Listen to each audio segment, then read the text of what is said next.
Hello friends and subscribers, welcome to கிரிக் தமிழன் YouTube channel.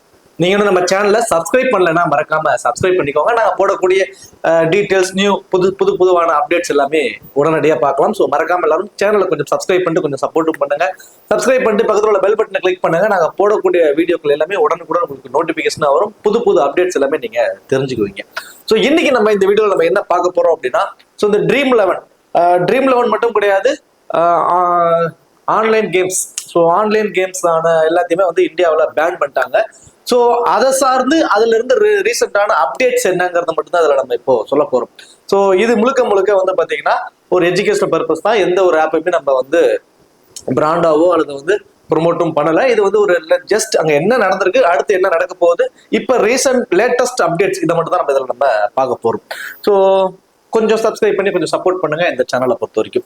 So இது வந்து இப்போ என்ன நம்மளோட புது வகையான ஒரு அப்டேட் அப்படின்னு சொல்லி பார்த்தோம்னா, கேஸ் வந்து ஃபைல் பண்ணியிருக்காங்க. ஸோ அதுக்கான ஹியரிங் வந்து ஒரு சில இதில் நடந்திருக்கு, தள்ளி வச்சிருக்காங்க. எந்த டேட்ல நடக்க போகுது இப்படிங்கிறதெல்லாம் ஒரு சில நியூஸஸ் இருந்தாலுமே இப்போ புதுசாக ஜிஎஸ்டின்னு ஒன்று கொண்டு வந்திருக்காங்க. ஆல்ரெடியே கேமிங்ஸ் வந்து பேன் ஆயிடுச்சு. So online gaming, real money gamings எல்லாமே வந்து பேன் ஆயிடுச்சு. அப்படி இருக்கும்போதும் எதுக்காக வந்து ஜிஎஸ்டி வந்து கொடுத்துருக்காங்க, ஒரு 40% வந்து பார்த்தீங்கன்னா ஜிஎஸ்டி வந்து இந்த ஆன்லைன் கேமிங்காக கொண்டு வந்திருக்காங்களே, அப்போ திரும்ப அது வரப்போதா அப்படிங்கிற மாதிரியான கன்ஃபியூஷன்ஸ் நிறைய பேர் இருக்கு. ஸோ இந்த ஜிஎஸ்டி பத்திய டீட்டெயில் இப்போ கோர்ட்ல என்ன சுச்சுவேஷன்ஸ்ல இருக்கு, திரும்ப வருவதற்கான வாய்ப்பு இருக்கா இல்லையா அப்படிங்கிறது எல்லாத்தையுமே நம்ம டெப்தா பார்ப்போம். ஸோ இது வந்து லேட்டஸ்டான அப்டேட்ஸ் மட்டும் தான் இந்த வீடியோவில் நம்ம பார்க்க போறோம். So first online gaming act 2025 இப்போ என்ன மாதிரி அடுத்த நெக்ஸ்ட் ஸ்டெப் என்ன அப்படின்னு சொல்லி பார்த்தோம் அப்படின்னா, மல்டிபிள் கோர்ட்ஸ்ல வந்து இதை வந்து கோர்ட் வந்து ஃபைல் பண்ணியிருக்காங்க கேஸ்.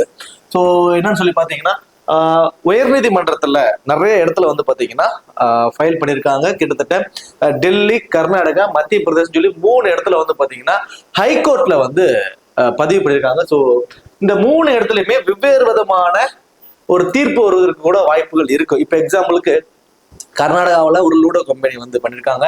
ஸோ மத்திய பிரதேசத்துல வந்து பாத்தீங்கன்னா ஒரு ரம்மி கம்பெனி பண்ணியிருக்காங்க. தென் அதே மாதிரி வந்து டெல்லியில டெல்லி மத்திய பிரதேசத்துல தான் ஒரு ஃபேண்டசி ஆப், ஸோ ட்ரீம் 11 மாதிரியான இந்த ஃபேண்டசி ஆப்ஸ் வந்து ஒன்று பண்ணியிருக்காங்க. ட்ரீம் 11 பண்ணல, ஸோ அது மாதிரி இருக்கக்கூடிய ஒரு ஃபேண்டசி ஆப் வந்து கோர்ட்ல வந்து இது பண்ணி ஃபைல் பண்ணியிருக்காங்க. ஸோ இது ஒவ்வொரு இடத்துலையுமே ஒவ்வொரு மாதிரியான தீர்ப்பு வர வாய்ப்பு இருக்கு. ஸோ அதனால கவர்மெண்ட் என்ன முடிவு பண்ணியிருக்காங்க அப்படின்னா, ஸோ சுப்ரீம் கோர்ட்ல எல்லா கேசஸுமே ஒரே இடத்துல கொண்டு வந்துட்டா எங்களால வந்து ஒரே சமயத்துல எல்லாம் பண்ணிக்க முடியும்.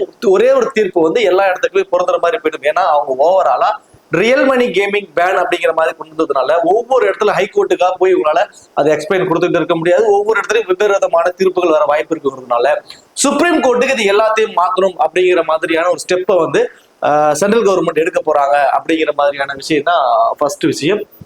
ரெண்டாவது என்னன்னு சொல்லி பாத்தீங்கன்னா, அதான் இந்த ஒவ்வொரு இதுக்கும் ஒவ்வொரு இது மாதிரி வந்துருங்கிற முடிவை எடுக்கணுங்கிறதுக்காக தான் மாத்திருக்காங்க.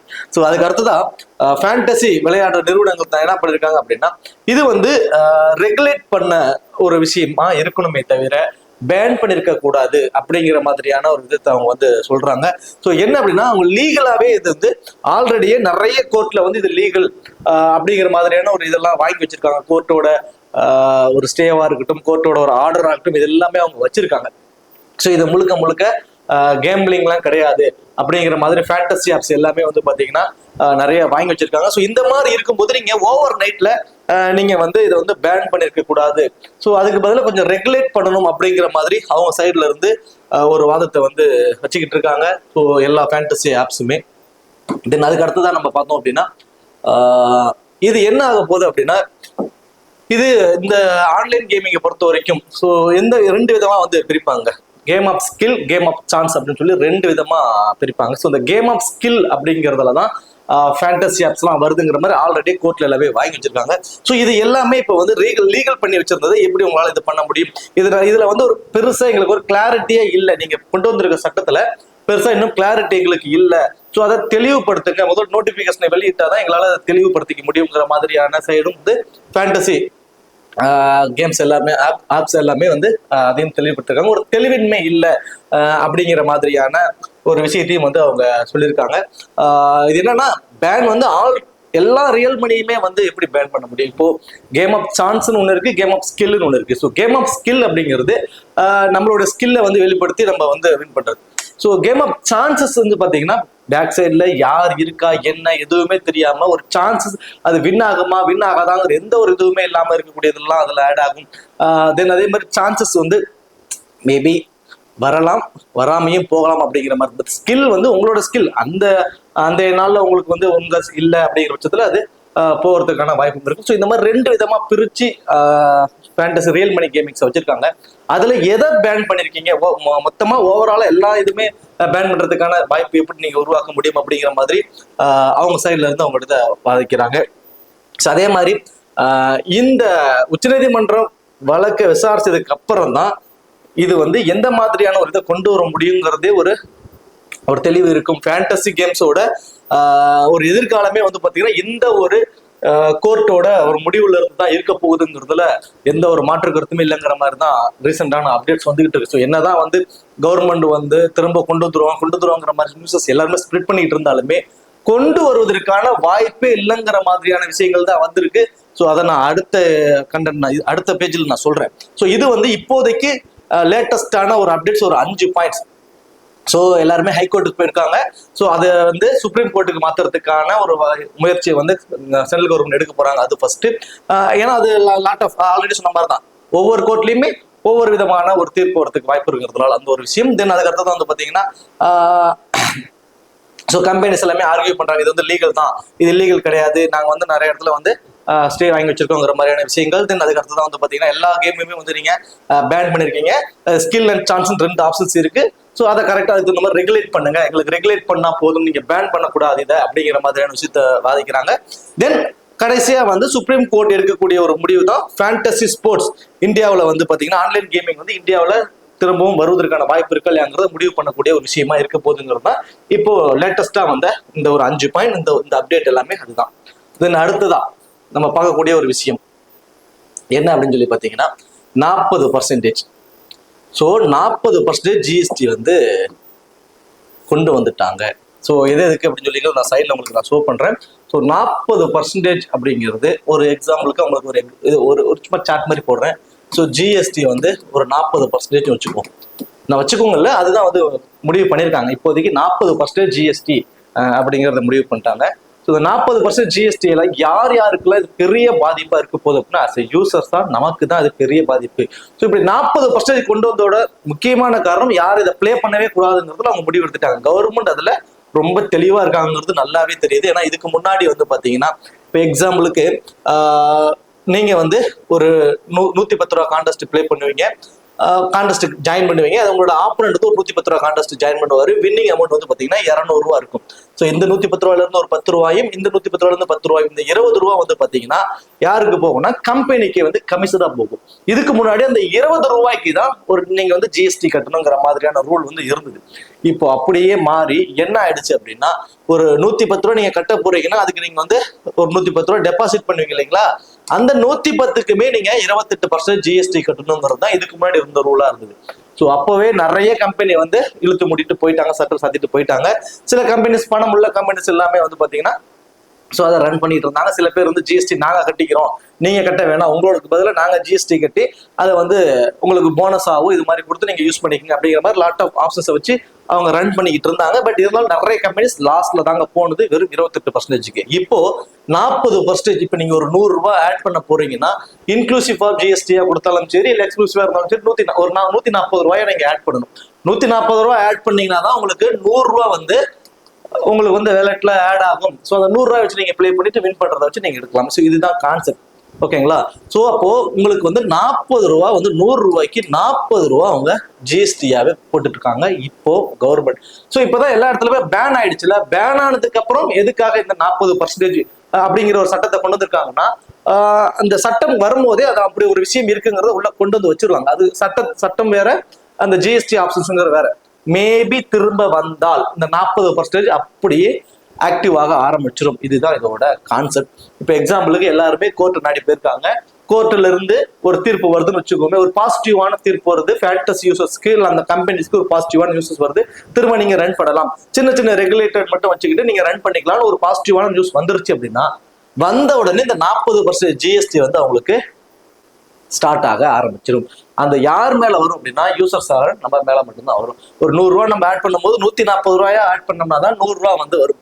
ஸோ இதை நிறைய பேர் என்ன பண்ணுவாங்க, நாங்க வந்து இந்த ஜிஎஸ்டி நீங்க கட்ட தேவையில்ல, நோ ஜிஎஸ்டி, டிடிஎஸ் வந்து பிடிக்க மாட்டோம், டெபாசிட் பண்றதுக்கு வந்து ஜிஎஸ்டி பிடிக்க மாட்டோம், தென் அதே மாதிரி விட்ரால் பண்றதுக்கு டிடிஎஸ் பிடிக்க மாட்டோம், ஆப்ஷன்ஸ்லாம் நிறைய கொடுத்து உங்களை அந்த ஆப்பை கொண்டு போறப்போ நம்மளும் நம்பி போறோம். பட் அதுல என்னென்ன சிக்கல்கள்ஸ் எல்லாம் இருக்குன்னு சொல்லி பாத்தீங்கன்னா, அது கவர்மெண்ட்டை, ஸோ அதாவது ஒரு 28% அப்படிங்கிறப்பவே நிறைய கம்பெனியால ரன் பண்ண முடியாம சட்டம் சாத்திட்டு போறப்போ 40%ங்கிறதுக்குலாம் பாசிபிலிட்டிஸே இல்லை. உங்கள்ட்ட இருந்து அவ்வளவு காசை வாங்கி வாங்கி அவங்க வந்து கம்பெனியை ரன் பண்ணவும் முடியாது. உங்களாலையுமே அவ்வளவு காசை போட்டு, இப்போ எக்ஸாம்பிளுக்கு ஒரு சின்னதா ஒரு கான்செப்ட் சொல்றேன். 100 ரூபா கான்டெஸ்ட்டுக்கு நீங்க 100 ரூபா டெபாசிட் பண்றதுக்கு 140 ரூபா பண்ணணும். ஸோ இப்போ எக்ஸ்ட்ரா 40 ரூபா நீங்க 100 ரூபா கான்டெஸ்ட் போட்டு நீங்க விளையாடுறீங்க, 2 பேர் சேர்ந்து விளையாடுறீங்க அப்படின்னாவே உங்களுக்கு வரக்கூடிய மணி எவ்வளவு வரும்னா 170 ரூபா தான் வரும். ஸோ 70 ரூபா தான் ப்ராஃபிட். ஆல்ரெடி 140 ரூபா, 170 ரூபா வெறும் 30 ரூபா ப்ராஃபிட்டுக்காக அதுல ரொம்ப ரிஸ்க் எடுத்து நம்ம போய் ஆடுவோமானா கண்டிப்பா மாட்டோம். ஸோ அதுல லாட் ஆஃப் மைனஸஸ் இருக்கு. இது கண்டிப்பா நீங்க விளையாடவே கூடாது அப்படிங்கிற ஒரு முடிவை எடுத்துதான் அவங்க வந்து இந்த 40% வரைக்குமே இன்க்ரீஸ் பண்ணிருக்காங்க. நாட் ஒன்லி, இப்ப இதுல இன்னும் நிறைய விஷயங்கள் இது நடந்திருக்கு. ஐபிஎல் டிக்கெட்டோட விலை எல்லாமே ஏறிடுச்சு. ஸோ ஐபிஎல் டிக்கெட்டோட விலையுமே 40% வரைக்குமே ஏத்திட்டாங்க. ஸோ நீங்க வந்து ஒரு 1000 ரூபாய்க்கு டிக்கெட் வாங்குறீங்க அப்படின்னா எக்ஸ்ட்ரா 40%, 400 ரூபாவே நீங்க ஜிஎஸ்டியாவே கட்டணும். ஸோ அந்த மாதிரி இந்த ஜிஎஸ்டி வந்து இந்த கேமிங் ஆப்ஷன்ஸ் எல்லாத்தையுமே தூக்கி சாப்பிட்ற மாதிரியான விஷயமா தான் இருக்கு. நிறைய வியூவர்ஷிப்லாம் குறைஞ்சிருச்சு மேட்சஸ்க்கு எல்லாமே அப்படிங்கிற மாதிரிலாம் தகவல்லாம் வந்துகிட்டு இருக்கு. பட் இப்போ ரீசெண்ட் அப்டேட் என்னன்னா 40% கொண்டு வந்துட்டாங்க. இதனால என்ன ஆகும், சப்போஸ் திரும்பவுமே பேனை வந்து ரிலீஸ் பண்ணிட்டாங்க, திரும்ப ஆப்ஸ் வரப்போகுதுன்னா ஒரு 50 கம்பெனிஸ் ஆல்ரெடி இருந்துச்சு அப்படின்னா இந்த 40% ஜிஎஸ்டியால minimum 20 company to 25 company pack அடிச்சிருவாங்க. பாதிக்கு பாதியா இந்த இண்டஸ்ட்ரி வந்து அப்படியே உடைய போகுது அப்படிங்கிறதுல எந்த ஒரு மாற்று கருத்துமே இல்லை. இந்த 40% ஜிஎஸ்டிங்கிறதெல்லாம் கொடுத்து அது யூசர்ஸ்ல இருந்து தான் கொடுத்தாகணும். சில பேர் என்ன பண்ணுவாங்கன்னா, சில கம்பெனிஸ் கொஞ்சம் பெரிய பெரிய கம்பெனிஸ், ஒரு ஃபண்ட் உள்ள கம்பெனிஸ், இல்லைன்னா அதை வேற மாதிரி கொஞ்சம் பண்ணக்கூடியவங்க, நம்ம அதை வெளிப்படையா சொல்ல முடியாது இல்லைன்னா கொஞ்சம் வரி ஏய்ப்பு இந்த மாதிரி பண்றவங்களாம் நிறைய பேர் இருக்காங்க. அவங்களாம் என்ன பண்ணுவாங்க அப்படின்னா, நாங்க ஃப்ரீயா வந்து பண்றோம் அப்படிங்கிற மாதிரி இருப்பாங்க. அது நமக்குமே அது ரிஸ்க் தான். ஏன்னா நம்ம அக்கௌண்ட்ல இருந்து தான் பணம் போகுது. நல்லா புரிஞ்சுக்கோங்க. இன்னைக்கு வந்து சிஸ்டமேட்டிக்கா எல்லாமே பயங்கரமாயிடுச்சு. நம்ம அக்கௌண்ட்ல இருந்து எவ்வளவு பணம் போகுது, எவ்வளவு பணம் வருது எல்லாமே ஃபிங்கர் டிப்ஸ் இருக்கிறப்போ நம்ம ரிஸ்கே எடுக்கவே கூடாது.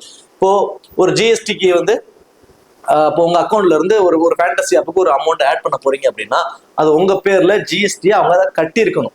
ஸோ அப்போ உங்க பேர்ல எதுவுமே கட்டலன்னா ஏ2ல உங்களோட கால்குலேட் பண்ணி ஒரு ஆடிட்டிங் வந்தாகும். அதெல்லாம் பெரிய வரி ஏய்ப்பு. தென் அது ஒரு பெரிய ரிஸ்க் ஆகும். இமீடியட்டா எதுவுமே நடக்காதுங்க. இமீடியட்டா எந்த ஒரு இதுவுமே நடக்காது. பட் ஒரு 5 வருஷம் 4 வருஷத்துக்கு அப்புறம் உங்களுக்கு வந்து ஒரு லெட்டர் வரும், வந்து இந்த மாதிரி வந்து நீங்க வந்து வரி ஏய்ப்பு பண்ணிருக்கீங்க, நீங்க வந்து இந்த 5 வருஷத்துக்கு சேர்த்து வட்டி போட்டு நீங்க கட்டணுங்கிற மாதிரியான ஒரு பெரிய தொகையெல்லாம் வரலாம் வாய்ப்பு இருக்கு. இந்தியன் கவர்மெண்ட் எல்லாமே பண்ணுவாங்க, அதுல எந்த ஒரு மாற்றமும் இல்லை. ஏமாத்த முடியாது. கவர்மெண்ட்டை நம்ம ஏமாத்தணும் அப்படின்னா அது மிகப்பெரிய ஒரு தவறா போய் முடிஞ்சிடும். ஸோ திரும்பவே வந்தாலுமே 40% அது ஜிஎஸ்டியோட கட்டி நான் பிளே பண்ண தயாரா இருக்கேன் அப்படிங்கிறவங்க மட்டும் தான் விளையாட முடியும். ஸோ கிட்டத்தட்ட இதோட ஃபேண்டசி ஆப்போட ஐ திங்க் எனக்கு தெரிஞ்சு முடிஞ்சதுதான் நினைக்கிறேன். ஆனா ஒரே ஒரு ஹோப் மட்டும் இருக்குங்க. என்னன்னா, ஆல்ரெடியே இவ்வளவு அதிகப்படியான ஜிஎஸ்டி போட்டிருக்காங்க, எங்களால கம்பெனிஸை ரன் பண்ண முடியல அப்படின்ட்டு Dream11 சில ஃபேண்டசி ஆப்ஸ் எல்லாமே என்ன பண்ணியிருந்தாங்கன்னா ஆல்ரெடி ஹைகோர்ட்டுக்கு போயிருந்தாங்க. அதோட விசாரணை எல்லாமே முடிஞ்சிருச்சு. அதோட தீர்ப்புக்காக மட்டும்தான் இன்னும் ஹோல்டிங்ல இருக்கு. அந்த தீர்ப்பு வந்து சப்போஸ் கம்பெனி பக்கம் வந்து இது அதிகப்படியான ஜிஎஸ்டி அதை கொஞ்சம் குறைங்க அப்படின்னாங்கன்னா திரும்ப எப்படி வரும்னா இந்த 40% இப்ப போட்டிருக்கிறது 28% மாறும். அப்ப சில கம்பெனிஸால ரன் பண்ண முடியும். இந்த மாதிரியான சின்ன சின்ன ஹோப்ஸ் மட்டும்தான் இருக்கு. ஸோ லேட்டஸ்டான அப்டேட்ஸ் நம்ம பார்த்துட்டோம். ஒரு 5 விஷயங்கள் வந்து முன்னெடுத்து கொண்டு போயிருக்காங்க, அதை நம்ம ஃபர்ஸ்ட் பார்த்துட்டோம். தென் ரெண்டாவது ஜிஎஸ்டி 40% போட்டிருக்காங்க. அந்த 40%க்கான எக்ஸ்பிளனேஷன் கொடுத்துட்டேன். ஸோ இந்த 40% கட்டி பிளே பண்றதுக்கான வாய்ப்பும் ரொம்ப கம்மி, கம்பெனியால ரன் பண்றதுக்கும் ரொம்ப வாய்ப்பு கம்மி அப்படிங்கிறது எல்லாத்தையுமே நம்ம டீட்டெயிலாக நம்ம பார்த்துட்டோம். ஸோ மேற்கொண்டு வேற ஏதாவது அப்டேட்ஸ் வந்தாலுமே நான் இந்த சேனல்ல உங்களுக்கு வந்து நான் அப்டேட் பண்றேன். வேற ஏதாவது உங்களுக்கு தெரிஞ்ச நியூஸஸ் எதுவாக இருந்தாலும் ஷேர் பண்ணுங்க, கமெண்ட்ஸ் வந்து சொல்லுங்க. நிறைய நியூஸஸ் வந்து அவங்களுக்கு தெரிஞ்சுக்கிட்டோம். இது சப்போஸ் நான் சொல்லாத விஷயங்கள் ஏதாவது இருந்தாலுமே, ஏன்னா எனக்கு தெரிஞ்ச விஷயத்தை தான் உங்களுக்கு நான் ஷேர் பண்ணியிருக்கேன். எனக்கு தெரியாத விஷயங்கள் நிறைய இருக்கும். அதை நீங்க வந்து கமெண்ட் செக்ஷன்ல போடுறப்ப இன்னும் அடுத்தடுத்த யூசர்ஸ் வந்து அதையும் பார்த்து கொஞ்சம் தெரிஞ்சுக்கோங்க. தேங்க்யூ.